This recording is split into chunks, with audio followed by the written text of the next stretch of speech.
예, 지금 미국에서는 대북 선제 타격론과 함께 한일 핵무장 가능성까지 언급이 됐습니다. 한반도 전쟁 위기설이 또다시 대두되고 있는 겁니다. 대미 안보 전문가죠. 최강 아산정책연구원 부원장 나왔습니다. 어서 오십시오. 네, 안녕하십니까. 예, 지난주에 미국 다녀오신 걸로 알고 있는데 네. 예, 지금 이게 선제 타격론, 뭐 예방 타격론이라고도 얘기하는데 그리고 이 전쟁이 일어날 수밖에 없다. 미국도 이제 전쟁을 각오하고 있다. 이런 얘기가 계속 나오고 있습니다. 실제 현실화될 가능성은 어느 정도라고 보십니까? 현실화될 가능성은 그렇게 높지 않은 것 같습니다. 예. 단지 선제 타격론일 경우는 북한이 만약에 핵무기를 갖고 미국 본토를 공격할 징후가 있다. 그 예. 경우에 우리가 예를 들어 미국이 맞고 전쟁을 할 수는 없다. 예. 그 가능성에 대해서 항상 열어두고 있습니다. 그렇지만 이 이란과는 달리 북한은 한국에 대한 보복이라든가 일본에 대한 보복을 할 가능성이 충분히 있기 때문에 그 군사적인 옵션을 선택할 가능성은 현재로서는 좀 매우 낮다고 생각됩니다. 예. 1994년도에 이제 1차 북핵 위기 때 네. 영변 뭐 폭격설까지 네. 나왔고 또 2002년도에 2차 북핵 위기가 있었다고 합니다. 네. 그때와 비교해서 지금 우리가 어느 정도 그 위기라고 보십니까? 사실 94년, 2002년보다 지금도 상당히 심각한 위기죠. 북한의 예. 핵과 미사일이 고도화됐다는 건 이미 기정사실이고요. 예. 이건 시간의 문제지 가능성의 문제가 아닌 상황에서 볼 적에 이 상황은 상당히 긴박하게 진행되고 있다라고 보여지는데 예. 또한 우리의 또 선택지가 또 그렇게 다양하지는 않습니다. 그러니까 군사적 대안을 사용하기에는 즉 무력을 사용해서 했을 경우에 이것이 전면전으로 가지 않을까라는 그런 걱정 때문에 굉장히 선택지가 제한될 수밖에 없는 그러한 상황입니다. 예. 이 북한은 그 미국이 자신들을 핵 보유국으로 인정을 해달라. 예. 쉽게 말하면 앞으로 이제 핵 감축 그 협상이라도 벌이겠다. 이제 이런 태도인데 어떻습니까?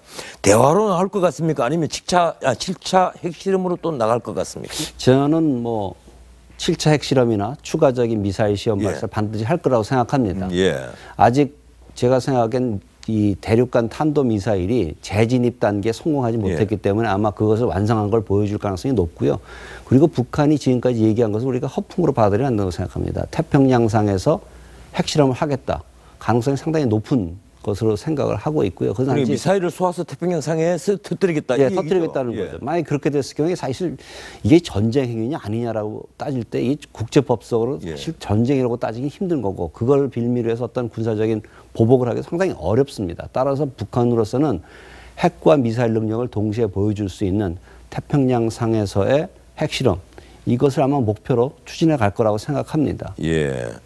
지금 오늘 맥메스터 그 안보보좌관이 한일 핵무장론을 언급을 했습니다. 네. 이제 중국을 움직일 수 있는 지렛대로 그걸 선보겠려 하는 거 아니냐 이제 이런 생각이 드는데 어떻게 보십니까?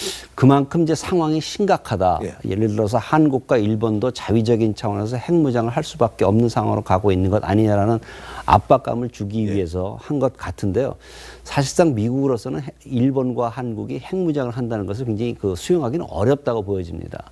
차라리 만약에 제가 안보보좌관의 입장이었다면은 한국과 일본의 안보 협력을 좀 더 강화해 나가겠다. 통합된 미사일 방어 체제를 가지고 가겠다. 아니면 그리고 미국의 전략 자산을 지금 현재 순환 배치로 돼 있지 않습니까? 그걸 상시 배치로 바꾸고 적어도 뭐 전술핵이 재배치는 안 된다 할지라도 어떤 그 공동의 운영이라든가 통제에 관한 그 접근성을 허용함으로써 이 군사적인 대비 태세가 더 강화되고 있다는 모습을 좀 보여줄 필요가 있지 않나 하는 생각이 듭니다. 그것이 좀 더 효과적인 대중 카드가 되지 않을까 그렇게 생각합니다. 예, 우리가 미국과 중국 사이에 일종의 그 줄타기 외교한다, 균형 외교한다, 이제 이런 얘기들이 많이 떠도는데 우리 정부 앞으로 어떻게 대비해야 됩니까? 가장 핵심은 역시 한미 동맹을 강화해야죠. 한미 동맹을 강화해야지만 중국을 움직일 수 있는 거지. 중간에서 뭐 중국의 협조를 얻기 위해서 중국과도 잘 지내고 또 미국의 협조를 얻기 위해서 미국과도 잘 지낸다. 이건 아닌 것 같습니다. 즉 우리가 한미 동맹을 강화함으로써 중국을 움직일 수 있는 가능성은 오히려 더 커지는 거죠. 예, 최강 그 아산정책연구원 부원장이었습니다. 예, 오늘 고맙습니다. 네, 감사합니다.